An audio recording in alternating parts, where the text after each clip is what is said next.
Hello, everyone. We're so happy to have you here with us on the Stronger Marriage webinar produced by the Utah Marriage Commission, hosted by Utah State University. I'm Alexis Alcott, the UMC Interim Program Coordinator, and we're so excited to have you join us today as we celebrate 25 years of marriage celebrations in 2023. We're really excited to have the webinar series as part of these marriage celebrations, as well as our Healthy Marriage Is campaign. To learn more about this, please visit our website at strongermarriage.com. In today's webinar, we're so excited to be joined by Wally Goddard. He has spent the last several decades helping individuals and families find more happiness and harmony. During his career as a professor of family life in Alabama and Arkansas, he developed creative and award-winning programs on personal well-being, marriage, and parenting. Wally created a television series on parenting for public television and has authored or co-authored a dozen books.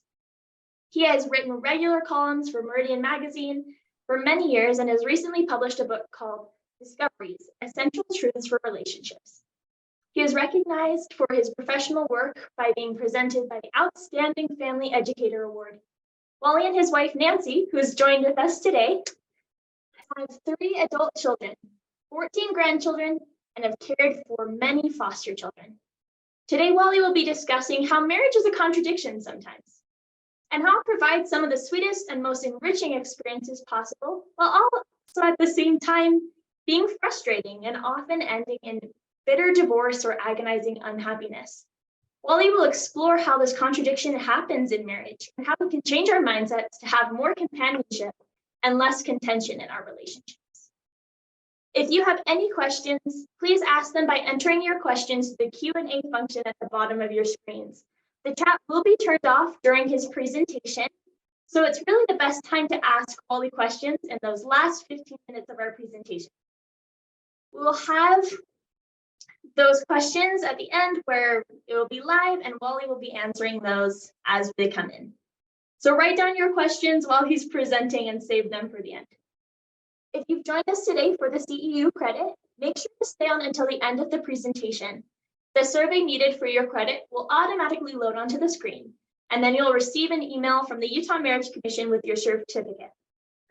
You may also email the Utah Marriage Commission at marriagecommission.usu.edu to receive your survey on this webinar.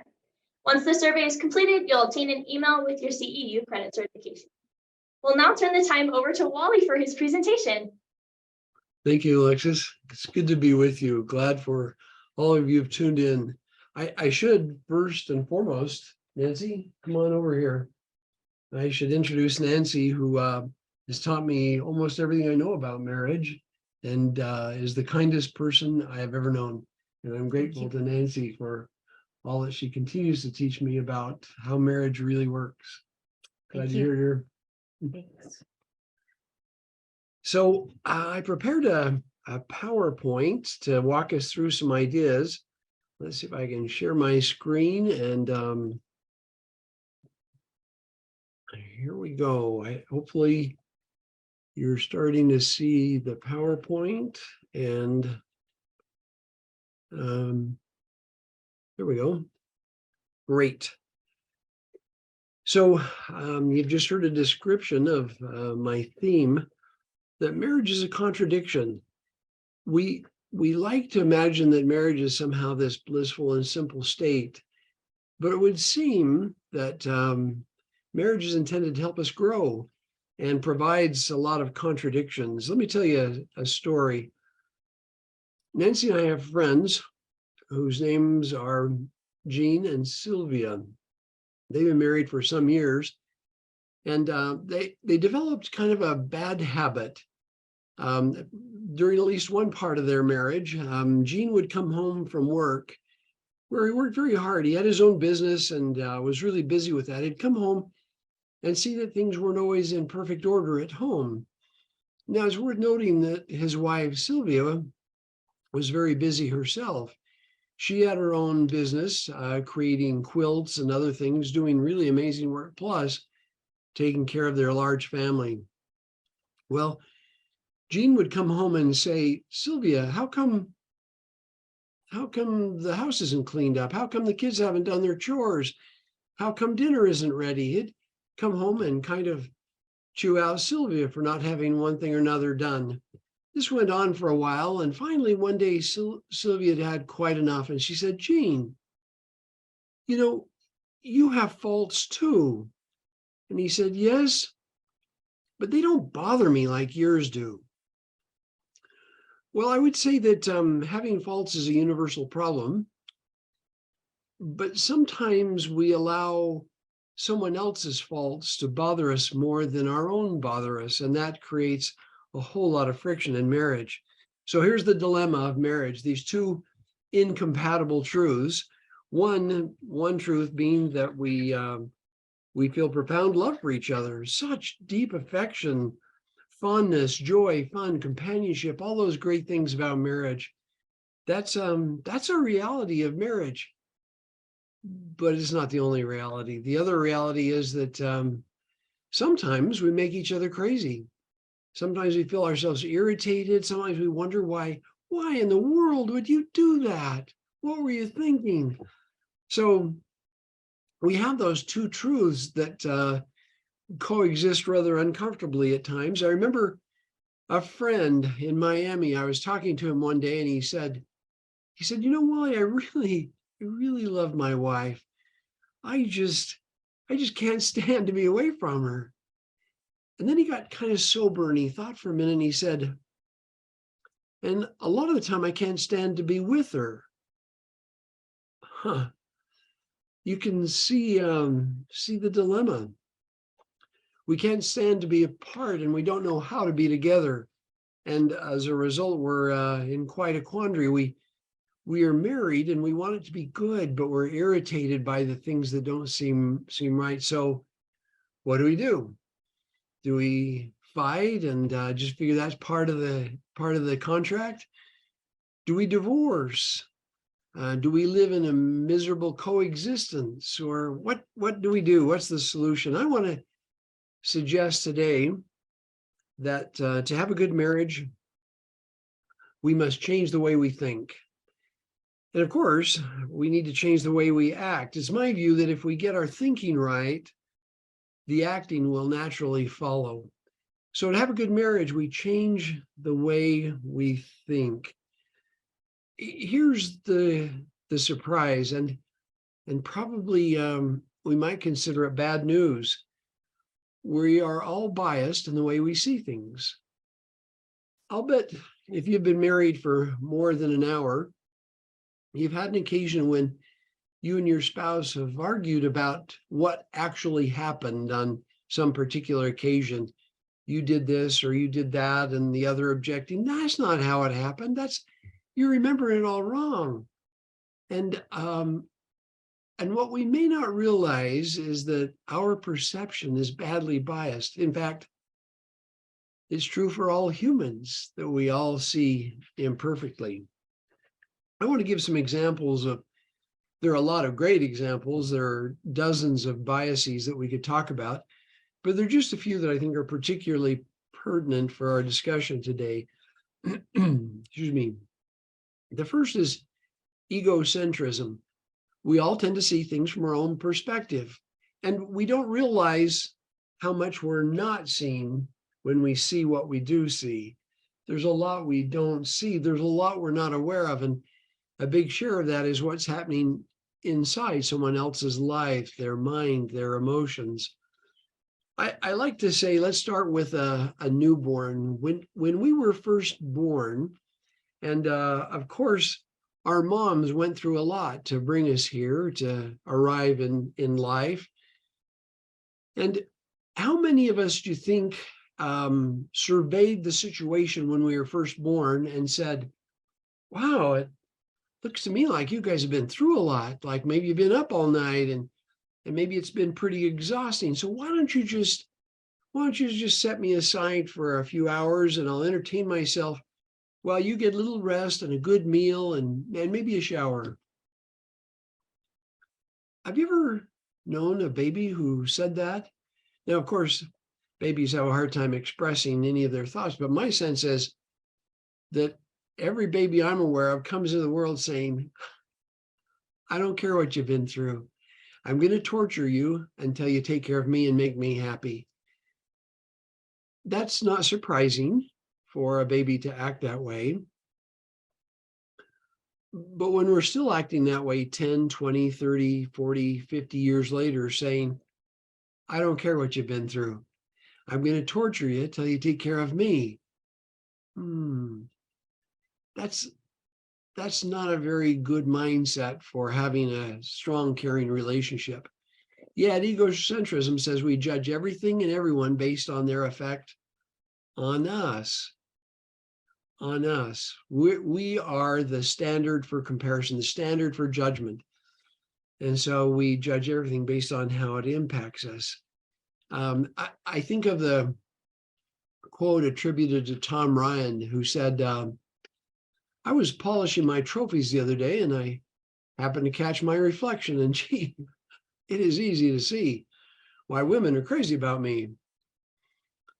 Now, my guess is that Tom Ryan would not be a fun guy to be married to.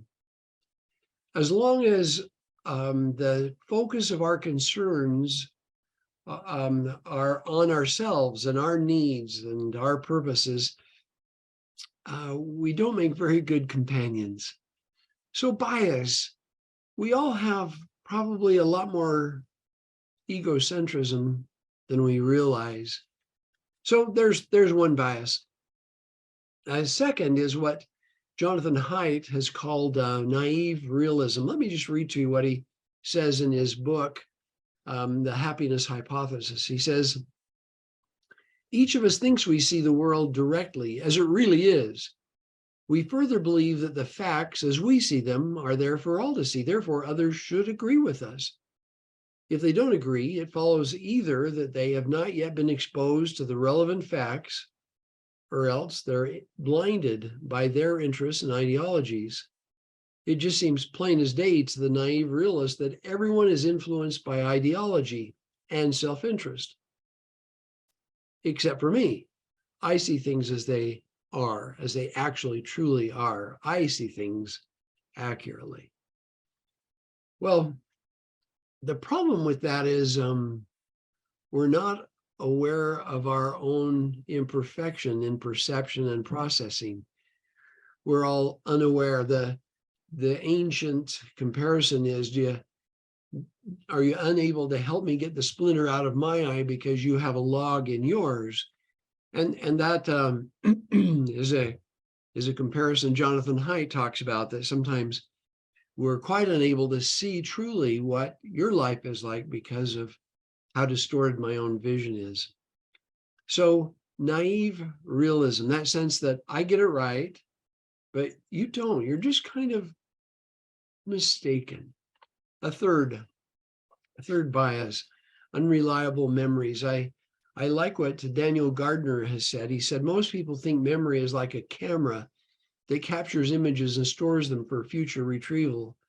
But the truth is that memories routinely fade, vanish, or transform, sometimes dramatically. The mind can even fabricate memory. So think about a time when you and your spouse remember something differently. What we usually don't recognize is that each of us fills in gaps in our remembering with our own preferences, our own way of seeing things, our own thoughts about what should have happened. That all happens quite automatically. And instead of preserving a perfect memory, what we end up with is a distorted one. And if every human on the planet has a distorted memory, you can see why it pays to be humble and open to other people's way of seeing the world. Tavris and Aronson are two psychologists who I think said this very beautifully. They said, quote, between the conscious lie to fool others and the unconscious self-justification to fool ourselves lies a fascinating gray area patrolled by that unreliable, self-serving historian, memory. Memories are often pruned and shaped by an ego-enhancing bias, something that makes us look better. and it blurs the edges of past events, softens culpability, and distorts what really happened. Over time, as the self-serving distortions of memory kick in and we forget or distort past events, we may come to believe our own lies, little by little. One of the clearest places to see this challenge, this problem, is at family reunions or any family gathering. When you get family together and one person starts to tell a story, there's a pretty good chance someone else is going to say, "Did you just make that up? That's not how that happened. I remember." And then the battle is on as each person thinks he or she remembers accurately. Again, because of the failures of our memories, the wise posture is one of humility. So let's talk about one more bias. This bias is called fundamental attribution bias. It's such an interesting one. It says basically, my failings are due to circumstances, yours are due to a lack of character. And psychologists recognize that because I know my circumstances better than I know yours, I'm more likely to blame my problems on circumstances and blame yours on you, your lack of character, your failings. One example might be if I walk into Nancy's office and it's a mess on her desk, I might think, "Wow, Nancy, you're just not very organized, are you? You're just not like paying attention. I mean, wow, dear." If I walk into my office and find a comparable mess, I'm likely to say, "Yeah, I'm involved in a lot of very important projects, lots happening." See, and I may not be aware of all that Nancy's doing and all that she's accomplishing with her piles and her projects. But you can see why fundamental attribution bias can cause a lot of mischief. One way to think about it is our inner lawyer is always excusing us while condemning, blaming our spouses. We call it judging, don't we? Judging is bad for relationships. When we're always seeing our neighbor, our spouse, our friend as being foolish, having shortcomings, and we fail to see our own. Now, I'm not recommending that we be superbly self-critical. I'm suggesting instead that maybe we be more open to other people's point of view. Let's make this observation. When we impose our rules and perceptions on the world, including our spouses, maybe especially our spouses, we make everyone miserable. We estrange ourselves from our partner and we make them feel defensive and hurt, maybe even betrayed by our critical approach to them. Let me talk about some of the areas where we have differences. This is just a simple list that I came up with, but gee, there are many others. But one of the observations is Stephen Stosny's. He said, men want respect and women want affection. And then think about what usually happens. Women, who are often seen as the kin keepers, make some recommendation or request of their husband. They feel disrespected. Because they feel disrespected, they withhold affection. And when women feel like affection is withheld, they're more likely to be critical. Husbands are more likely to then withhold affection still more. And the cycle continues. You can see how that could be a problem. Another one that's real interesting in our house, I happen to be a maximizer and Nancy's a satisficer. Those maybe seem like strange terms.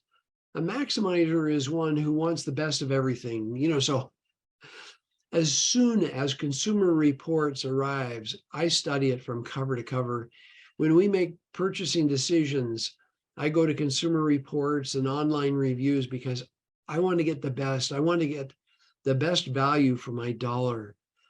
Nancy often has the mindset, it's good enough, it works, it does the job.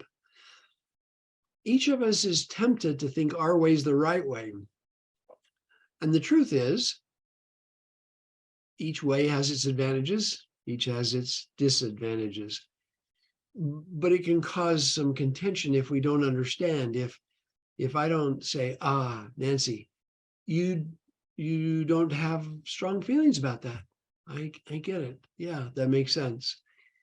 Another one is tidiness levels. We all have different preferences for how we like our environment. Do we want it really tidy, or do we want it working chaos? What's our preference? And we tend to impose that on our partner, don't we? One of the most durable differences between men and women is their preference for intimacy. If that hasn't been a subject of contention in your relationship, I am surprised, because in virtually every marriage, negotiating that difference in frequency and intensity of intimacy is a pretty strong and enduring difference. Power and decision-making, money, schedules, timeliness. Do you and your partner have a difference in what time you arrive at a meeting or an appointment? Some figure if you're not there 5 or 10 minutes early, then you're late. Others figure if you get there before the day's over, it's okay, it's good enough. So, okay, that's just a list to have us thinking about some of the areas where those perceptual biases we talked about could cause mischief, causing us to be concerned here or there and turn our differences into battle lines. So the way George Bernard Shaw talks about this this difference, or at least the way some of us do things, is we're a selfish little clod of grievances complaining the world will not devote itself to making you happy. That's certainly the self-centered approach, isn't it? It's about me and I've got it right, and you should do things my way because my way is the better way. Now, the point I want to make more than any other is that every one of us is a mess. We're all a mess. And when we insist on imposing our ways on our partner or our family or our neighborhood, we're likely to create a lot of contention and misunderstanding, a lot of distance. So I think a feverish, selfish little clod of ailments and grievances doesn't sound like the description of where I want to end up.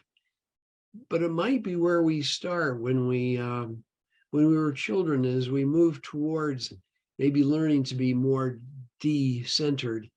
Some of you have probably heard the story of Lola Walters, who read in a popular magazine, she read that it was wise in your marriage every once in a while, sit down and share 5 discontents with your spouse so each of you can make adjustments.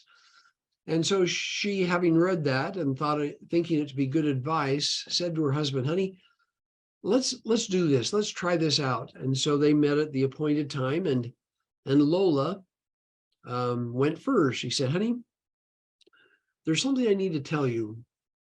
You peel your grapefruits and it makes me crazy. That's not the way you eat a grapefruit. You're supposed to cut it and then scoop it. And there's a right way and a wrong way to eat grapefruit, and you're doing it wrong. And the husband seemed just a little bit shocked, not realizing what a major fault in his character he had lived with for so long. And she, wanting to be fair and balanced, after sharing her strong feelings about grapefruit, said to her husband, so you tell me something that bothers you about me. And he sighed and scratched his head a little and said, sweetheart, I'm sorry. I can't think of anything I don't like about you. He felt like he was a failure at this particular exercise, when in fact, he was showing the foolishness of that advice. Now, I should say that there is a place for talking about, imagine that Lola had said, honey, that's interesting. Where did you learn to eat grapefruits that way? I'm used to eating it this other way. Where did you learn that way? And you like it that way? Have you tried it my way? We could talk about this. Instead of seeing it as a character flaw, instead of seeing it as a failing in his training and his humanity, she might see it as just an interesting difference. Now, Lola reports that when her husband said, honey, I'm sorry, I can't think of anything I don't like about you. She felt it. She realized how foolish it had been to let her mind and heart get swept up in this complaint, to make a big deal out of a little thing, that it was just foolish. She realized she was wrong. So I would say this: the solution in marriage is not to clearly and fairly express our complaint. There are some marriage programs that focus very much on fair fighting and fair, balanced communication. Okay, there's a place for that. But until our hearts are right, no amount of fair fighting will get us to a good place. No amount of expressing our discontents, our complaints, will get us to a strong marriage. That's just not the path that takes you there. So I want to suggest first and foremost that what matters most is our hearts. It's not the expression in fair ways of discontents. It's developing an appreciative heart, an open mind, a kind approach. So let's talk about this idea. It's my personal estimate, and I have no data in support of this except my own experience, but it's my guess that overall, in a reasonably good relationship, there's about 80% of what our partner says and does that we feel pretty good about. I like the way Nancy does such and such. I appreciate her doing this, etc. We appreciate maybe 80% of who our partner is and what they do. That, of course, leaves in every relationship some percentage where there's discontent, where there's irritation. It might be 20%. It might be on a bad day, it might be much more than that. It might be 90%. But let's assume that you have a reasonably healthy relationship and that overall there's only about 20% that you think, I wouldn't mind if that were different. I wouldn't mind if she did things this way or that instead of the way she does. So my question is, if that's true, if there's 80% that we feel good about and 20% that irritates us, which one do we think about more? Do we think more about what we enjoy or what irritates us? It is human nature to tend to think more about the irritations. And there's actually a good sociobiological reason for that. Some academics say that there's a negativity bias in human thinking, because when we pay attention to what's wrong, we're more likely to survive. For instance, if you notice that your car is making terrible sounds, you're more likely to get it addressed and preserve and extend the life of your car. And likewise, if you're out in nature and you pay attention to threats, then being aware that there are bears in the area might cause you to act more providently. But when it comes to marriage, most of us are not threatened by being gobbled up by our spouses as if our spouse were a bear. That's not the biggest concern. What happens when we spend a lot of our mental bandwidth thinking about irritations is we sometimes become more and more irritated, more and more mindful of the things we don't like. So let's zoom in on the irritations for just a second. Not permanently, but momentarily. What John Gottman's research found is that 70% of the irritations, 70% of the things we don't like will not change. You can be mad about it. You can talk about it. You can go to therapy. You can do everything you can think of, and 70% of the things you don't like are not going to change. I think it's worthwhile to know that. Instead of being mad and upset and worrying about it, maybe being aware that marriage is a contract with growth that involves accepting some differences in another human being. It's designed that way. It never happens, to my knowledge, that two people come together without any friction points.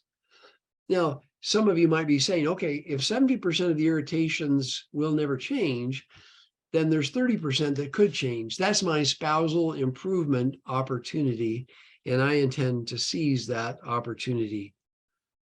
And Gottman's research says the only way to get your partner to change is by loving them the way they are. Do you see the irony, the conundrum? As long as we focus on the things that we want to change, as long as we focus on irritations, nothing changes. Things stay just the same. When we turn our attention to what we appreciate, what we enjoy, what we value, those positive things, then we get that, that small change as a gift, as a blessing. Isn't that interesting? So I come back to that, that slide. Let's see if I can get back to that one here. Where will you keep your focus? You can worry about the irritations and talk about them and come up with strategies for fixing your partner.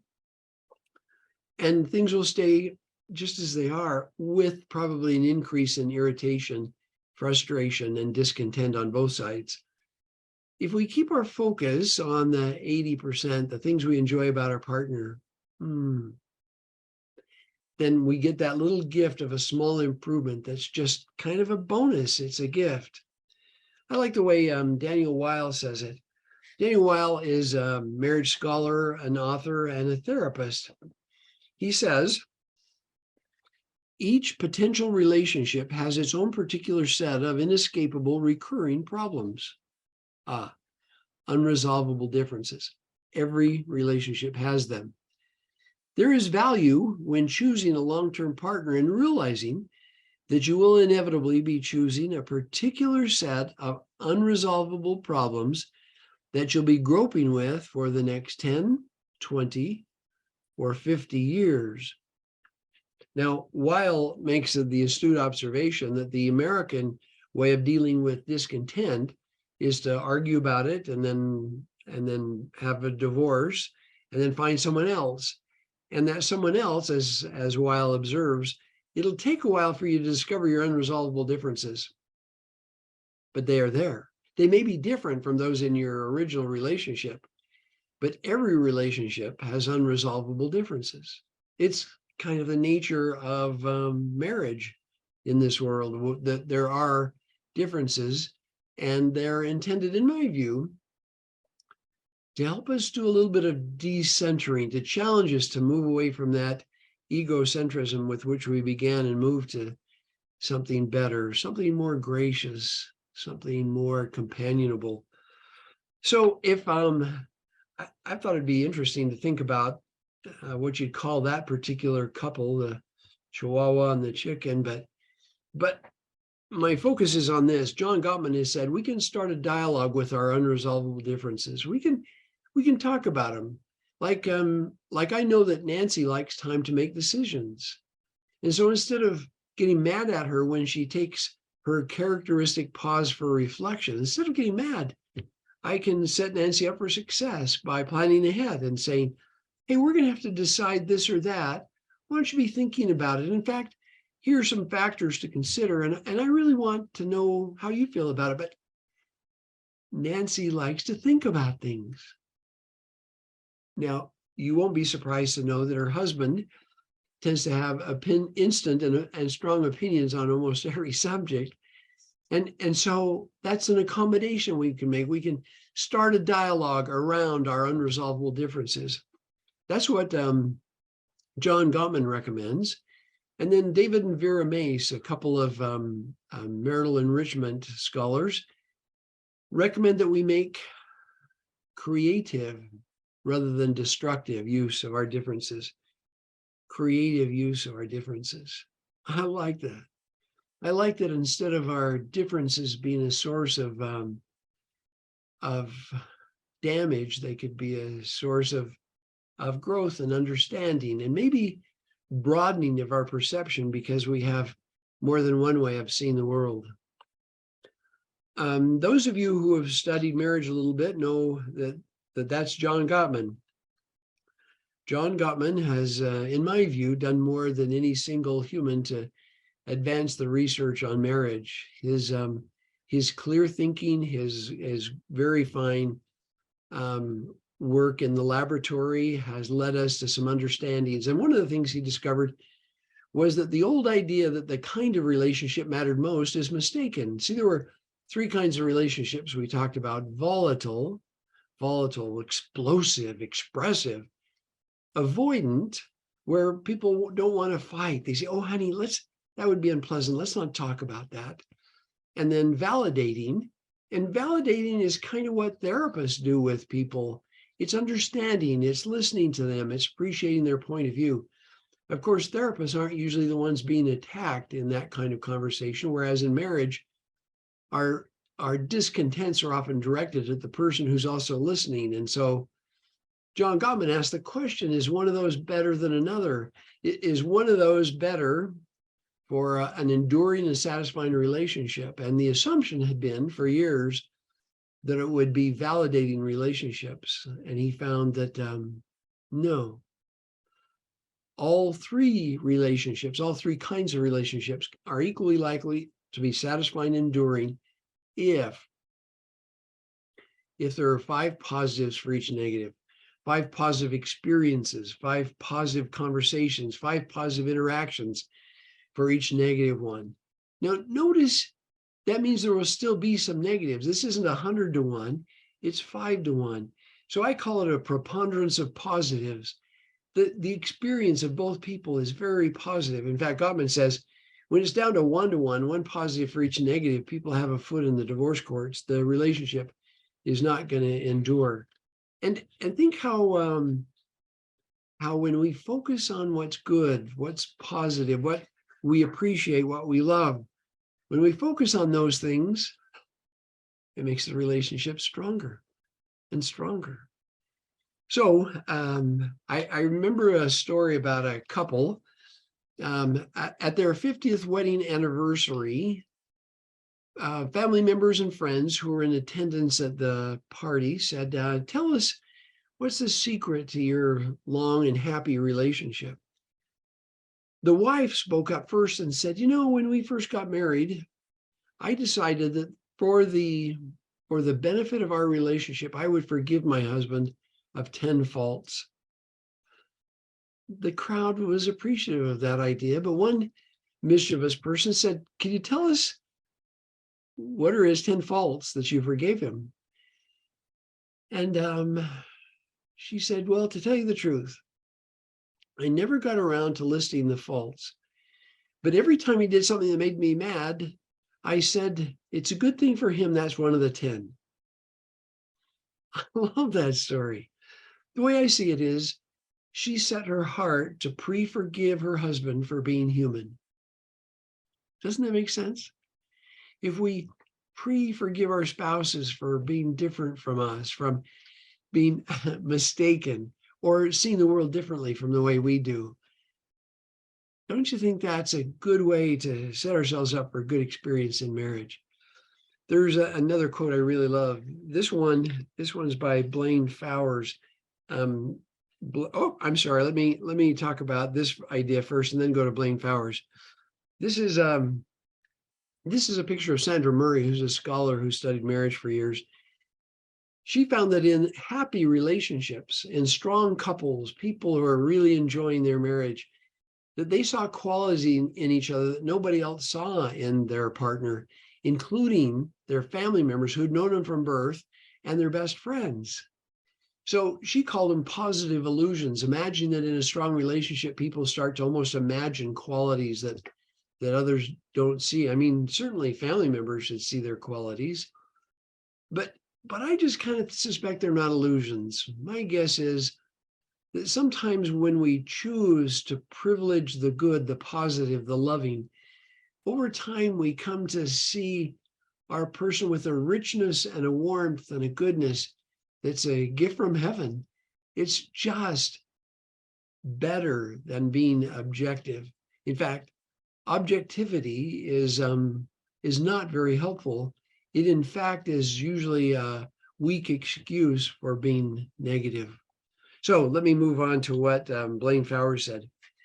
He wrote the book Beyond the Myth of Marital Happiness and is himself a scholar, a researcher, and a therapist. He said, as I have observed many different couples, I've become convinced that strong marriages are built on the virtues or character strengths of the spouses. In other words, the best way to have a good marriage is to be a good person.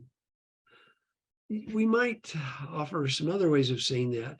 The best way to have a loving marriage is to be a loving person. The best way to have a sweet, caring, close relationship is to be a sweet, caring person. It makes sense, doesn't it? When we are kind and generous and forgiving and gracious, we enjoy the benefit of a relationship closer than we would have otherwise. Well, I wish we had about an hour to talk about these two people. We don't. But let me give you a thumbnail of John and Annie Glenn. John Glenn is most famous for his travel into space as an astronaut, and he was previously a test pilot and famous. And then after leaving that active work, he was a senator from Ohio, and then later in life returned to space again. And then you may recognize Annie. Most of us know or heard more about John than Annie. But what you need to know about Annie is she was a kind, gentle soul who had a terrible stutter. From the time she was little, from the time she began speaking, she had a terrible stutter. Her family didn't even allow her to go to a department store alone because she wouldn't be able to make any requests of the clerks. She had a hard time when they were married and had children. She couldn't even read children's books to her children. So this isn't just an occasional thing. She just had a serious stutter that was very disabling, and of course made her feel very self-conscious. But when she was teased or put down, John's attitude was, why would you say that?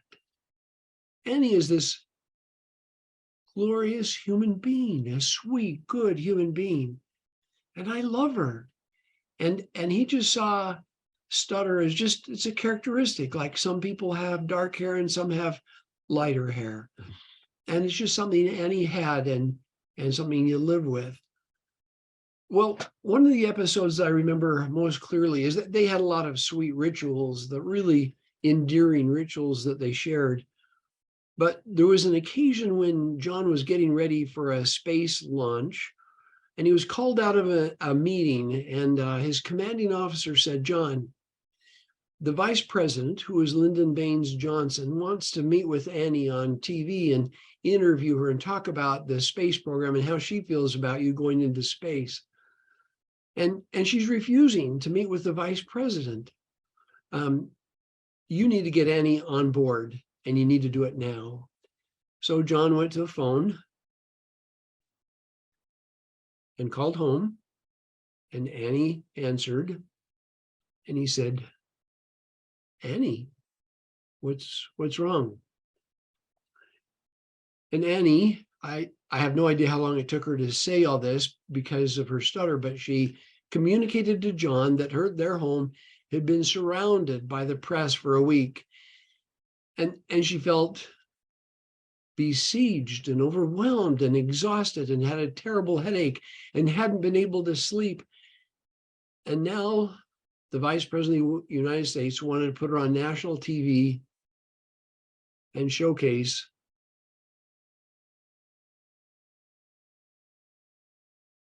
that she was a stutterer. Now, I admire John Glenn because he might have said, Annie, I am putting my life on the line going into space. Maybe you can do a little something for your country too. Maybe you could just do your best and you'll get through it. That's not what John said. He said, Annie, I'm so sorry that you're under all that stress, you should not spend 1 minute worrying about it. You take care of yourself and be peaceful. And I'll tell my commanding officer that the vice president needs to find someone else to interview. And when John left that phone call and met his commanding officer, the officer said, "Did you get her on board?" And he said, no, Annie doesn't need to talk to the vice president. She's not feeling well and he needs to leave her alone. And the commanding officer said, "Well, you may lose your place in the space program." And John, showing his commitment to Annie, said, I think if you make that decision, I'll be glad to share with the American people why you decided as you did. His commitment to Annie far superseded his commitment to anything else. Well, their story is a really sweet one of this kindness and sweetness of two people, accommodating each other and loving each other and respecting each other with their challenges. And I suspect that Annie's challenges sometimes meant challenges for John, but his love and devotion for her was enduring. So we love our spouses and we fix ourselves. We don't fix our spouses and love ourselves. That gets it exactly backwards. So I guess the takeaway message is this: we can transform our inevitable irritations into growth and kindness and generosity and forgivingness when we think right, when we get past our biases and fill our soul with graciousness rather than with judgment.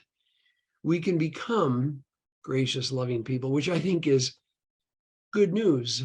Marriage is intended to help us grow. I thought I'd share with you a couple of resources. These are a couple of things we created when I was in Arkansas, when I was a professor there.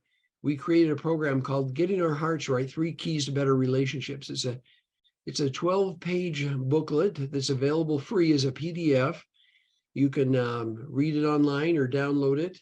And then there's also the Marriage Garden, which it has 6 lesson guides on 6 different vital topics in marriage. So if you're interested, there are a couple of resources that are free to you. In the area of books, John Gottman's book, The 7 Principles for Making Marriage Work, is probably the most respected book on marriage in the field. I recommend it to you heartily. It gives you a really good sense of just what we know about how marriages work. I wrote the book, Drawing Heaven into Your Marriage, which I added to the research, Christian Principles. And if that kind of book is interesting to you, then that's a book you may be interested in reading. So let me conclude there and stop to see if there are some questions that we can discuss. Let's see, I'll stop sharing there. And Alexis, do we have any questions yet? We haven't had any questions come in yet, but I have a question. Okay. While we are starting off. So what strategies do you think are best to employ when trying to embrace the differences between you and your partner? You mind saying that just one more time? I missed a couple of words in there. Oh, you're good. Yeah. What strategies do you think are best to employ when trying to embrace you and your partner's differences? Good. Thank you. Great question. And I would say humility and curiosity. If we think of our partner as an amazing creation with a unique set of experiences and preferences and certain personality and character strengths, then we can get curious. Like when the person has a very strong preference that's different from our own, instead of saying, "Why are you that way? What's wrong with you?" And instead of even digging back into their past, trying to explain it by saying, "Well, you know, your mom and dad are a mess, so it's no wonder that you're having a hard time." That's really unproductive. But if we're humble enough to be curious and say, "You know, that's funny. I never thought of things that way. Tell me about Tell me more about what you're thinking. I'd like to understand it. When we can be humble enough to do that, we can learn really important things that'll help us to make better decisions. I love that. Another person was wondering how you've personally changed your focus to enjoying your partner in your marriage. Boy, what an interesting question. There are a whole lot of things that would be worth saying. One of them is that from the very beginning, what impressed me most about Nancy was that she's just, well, okay, I'll give you an example. On our very first date, we went on riding on my motorcycle, Mildred, to go up the canyon and take a hike. But my motorcycle broke down and I said, Nancy, I'm so embarrassed. Can we call your folks and they can pick you up, and maybe I'll pick you up later and we'll try again. And she said, no, Wally. And I'm thinking, no, man, she doesn't want anything to do with me. But that's not what she said. She said, Wally, you hop on Mildred and I'll push you the 7 miles to Merkley Motors and we'll get it fixed. And I said, I can't do that. If you'll steer, I'll push. And she said, we can take turns. So Nancy is by nature a person who is looking for solutions and not complaints. Now, I don't think I really understood that mindset as well until more recently. Nancy said, when we were kids, our family car was always breaking down. It was no big deal for me. So Nancy has this roll with the punches, find a solution. Plus, she is simply the kindest person I've ever known, bar none. And so how did I come to I think what had to happen was not that I had to discover Nancy's very conspicuous qualities. It's that I had to stop thinking in terms of my preferences, like, for instance, my preference for a quick decision or for things to be organized in a certain way. And when I could be humble enough to say, oh, Nancy's way is a glorious way. I love how she does things. And in some areas, we have to negotiate a little bit to figure out how to do something together. But I think what had to happen was for Wally to get maybe a little more mature and humble and say, oh, I love the way Nancy does things. Thank you. We have another one that says, what if there's been too much buildup of bitterness over the years? Yeah, boy, that's a hard one. And I would say bitterness can even be kind of like trauma, where we have just certain automatic reactions, some very strong, maybe fight or flight instincts, because we're just so used to having a bad experience together. And that very strong training is not easy to change. I think it can change when we decide to change the way we think. And it may require help from someone on the outside, whether that's an ecclesiastical leader or whether that's a therapist, counselor. But sometimes getting some outside help can help us to reframe and understand that one of the reasons for conflict is probably two very strong personalities. And it has taken and will take a long time to say, oh, you do that for a reason that makes sense to you. It hadn't made sense to me, but I think I'm starting to understand why that's so important to you or why you do things a certain way. That it's really, it's something in psychology we call benign attributions. It's when we believe that people do what they do for reasons that make sense to them. And when they don't make sense to us, then we need to do some inquiring, some learning. And that's a process that can take a while, but it can also happen fairly quickly when either party makes a strong resolve to get past the automatic reactions. When either party makes up his or her mind to say, you know what, I have just been reacting and arguing and fighting about this. Maybe I need to get curious. Maybe I need to try to understand why that's so important to him or her. So it may require some outside help, and it may not. But as soon as we make up our minds and hearts to take a different approach, incidentally, I think what that question describes is the very common pattern in marriage, that we get into some automatic ways till we get conflict habituated or passive congenial, or we move into these different kinds of relationships to try to adapt to the conflict. And the way to fix it is to stop doing what we've always done and do something different, which I think is to get curious. I love that. We have another person who is wondering, how do we balance our humility with our memories and perception with a proper and accurate sense of our identity? Yeah, I it's a great question. I'm glad someone asked that. Humility to me is not self-hate, it's self-forgetfulness. It's the willingness to get beyond our own issues. It doesn't mean we dislike ourselves or have turned against ourselves or are insensitive to our own needs. Humility to me means that we have opened our hearts to others' realities. It means that no longer is our reality the thing we're trying to force on everyone. So I think when done correctly, there isn't a fight there. But the problem is we grow up in a society that promotes self-love and self-expression. And we grow up in a society that does not teach us how to have a healthy form of humility. And so for me, the answer is one that was taught to me by Nancy, which is Nancy has a very strong stand for truth and goodness. She really believes in doing what's right, but she's kind and gentle and is willing to listen and hear what others have to say. So I believe that the popular American conception that you have to be humble, you have to somehow disregard yourself or disrespect yourself is mistaken.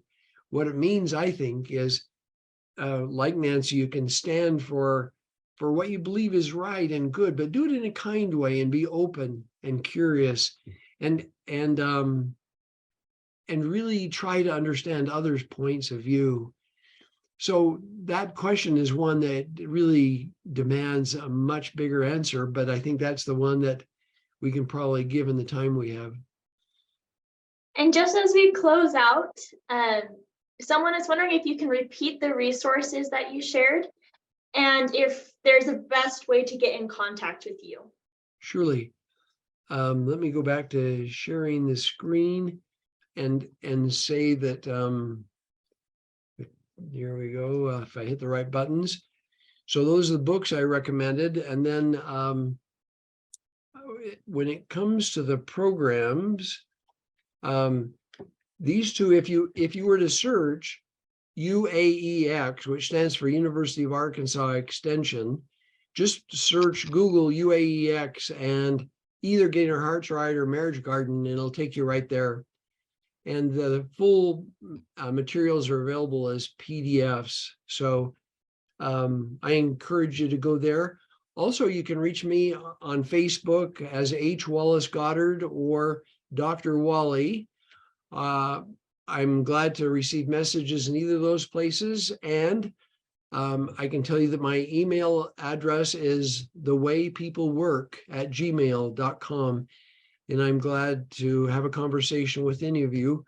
Once again, thewaypeoplework@gmail.com. Yeah, please reach out to Wally. We had a couple questions we weren't able to get to that are amazing questions. And I'm sure that Wally would love to still have these conversations with you guys and provide his insights. And once again, thank you so much on behalf of UMC, Wally, for coming on and being on our webinar today. Good to be with We you. all really loved it. Great. And thank you so much, audience, as well, for joining us today. We're grateful for your questions and participation.